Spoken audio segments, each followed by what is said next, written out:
ఇక్కడికి వెళ్ళా కూడా ప్రజలు బ్రహ్మరథం పడతా ఉన్నారు. పూల వర్షం కురిపిస్తూ మంగళహారతులు ఇస్తూ వాళ్ళు చూపించే ఆదరణ అభిమానం చూస్తా ఉంటే అదేదో నాకు ఎలక్షన్ల ప్రచారానికి వెళ్ళట్లేదు. ఎలక్షన్ లో గెలిచిన తర్వాత విజయోత్సవానికి వెళ్తే ఎలాంటి రెస్పాన్స్ ఉంటుందో అలాంటి రెస్పాన్స్ వస్తుంది. ఓకే, అంటే ఓటర్ నాడి పట్టుకోవటంలో దాదాపు మీరు 30 సంవత్సరాలుగా రాజకీయాల్లో ఓటర్ నాడి పట్టుకుంటారు. ఏం కనిపించింది అంత స్పందన వెనక ఉన్నటువంటి పల్స్ ఏంటి? ప్రధానంగా భీమిలి అనేది తెలుగుదేశం పార్టీకి కంచుకోట.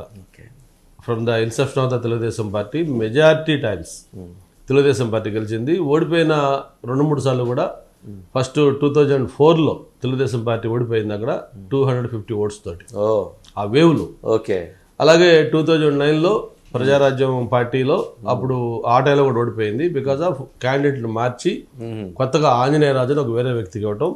అలాగే ప్రజారాజ్యం ట్రయాంగిల్ ఫైట్ లో ఆ రోజు అక్కడ తెలుగుదేశం పార్టీ మళ్ళీ కొద్ది మెజార్టీతో ఓడిపోయింది. మొన్న వేవ్ ఉంది. దాంతో జనసేన పార్టీ 25,000 ఓట్లు చీల్చుకుంది. దానితో మన అనుకోకూడదు కానీ చనిపోయాడు మా క్యాండిడేట్ సబ్బుహరి గారు కూడా ఎలక్షనీరింగ్ చేయాల పూర్తిగా వదిలేశాడు. ఆయన ఓవర్ కాన్ఫిడెన్స్ తోటి ఆయన ఎలక్షన్ చేయాల. అందుకని ఆ వేవ్ లో కూడా 7-8,000తో గెలిచారు. అంటే బేసికల్ గా అది తెలుగుదేశం పార్టీ కంచుకోట. అటువంటి కంచుకోటలో నేను 2014-19 మధ్య అక్కడ ఎమ్మెల్యేగా మంత్రిగా భీమిలి చేసినప్పుడు ఆ 5 ఏళ్ళు డెవలప్మెంట్ అంటే ఏంటో భీమిలికి మనం పరిచయం చేస్తాం. 3,800 crores తోటి ఆ రోజు అక్కడ కాన్స్టిట్యూన్సీ లో ప్రతి ఊరు, ప్రతి వార్డు, ప్రతి శివార్ల గ్రామంతో సహా ఈ రోజు నేను ఏ గ్రామంలోకి వెళ్ళా కూడా ముందు స్థానిక నాయకులు సార్ ఈ బిల్డింగ్ మీరు కట్టారు సార్, ఈ రోడ్డు మీరు వేసారు సార్, ఈ కాలం మీరు చేసిన సార్, అలా ఊర్లో వాళ్ళు చేసిన వర్క్స్ లిస్టు చదువుతుంటే నాకు ఆశ్చర్యం వస్తుంది. అంత హ్యాపీగా ఉంది.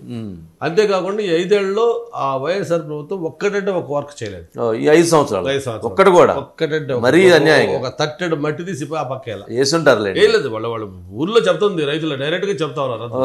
మీరు ఏదైనా ఉంటే ఒక ఊర్లో నాకు చాలా వింత ఎక్స్పీరియన్స్. ఆ 14 మండలంలో ఒక విలేజ్కి వెళ్ళారు. సర్పంచ్ అంతసేపు చెప్పాడు, సార్ 7 కిలోమీటర్లు సిమెంట్ రోడ్లు వేసాం సార్, మనం కాలువలు కట్టించాం సార్, ఆ బిల్డింగ్ మనం కట్టించాం సార్, 3 తరగతులు కట్టించాం సార్, ఈ పార్క్ కట్టించాం సార్, అవన్నీ చెప్పి సార్ 5 ఏళ్లలో వైఎస్ఆర్ పార్టీ వచ్చినాక ఒక పని చేశారు సార్ అన్నాడు. ఫస్ట్ టైం ఇదేంటి రైట్ ఏదో పని చేశారు అన్నారు. నేను పెద్ద అనుకుంటే ఒక నిమిషం ఆగి చెప్పంటారు సార్ అన్నారు. చెప్పు మరి వైఎస్ఆర్ పార్టీ చేసి కూడా చెప్పాలంటే సార్ ఏమనుకోవచ్చు చెప్పు ఏమనుకోనంటే సార్ మా ఊళ్ళో ఒక చెత్త కూడా తెచ్చి పెట్టారు సార్ 5 ఏళ్లలో.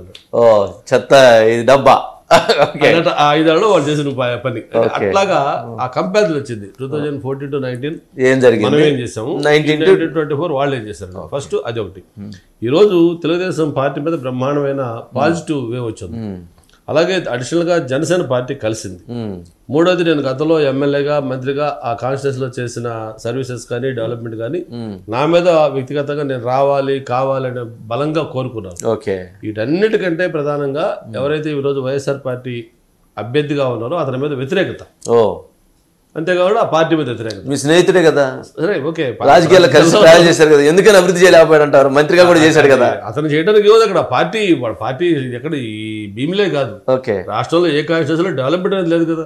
కేవలం ఆయన బటన్ నొక్కడం తప్ప రెండో కార్యక్రమం చేయలేదు కదా. మొత్తం ఓవరాల్ గా ఎగిరిపోయింది. సో ఇవన్నీ కలిసి క్యూములేటివ్ ఎఫెక్ట్ ఏంటంటే మనకి ప్రజలు బ్రహ్మరథం పెడతారు. ఈ రోజు మన ఎలక్షన్ అంతా కూడా మెజారిటీ అంతనే తప్ప గెలుపోవడం గురించి క్వశ్చన్ లేదు, అయిపోయింది అంటారా? ఓకే.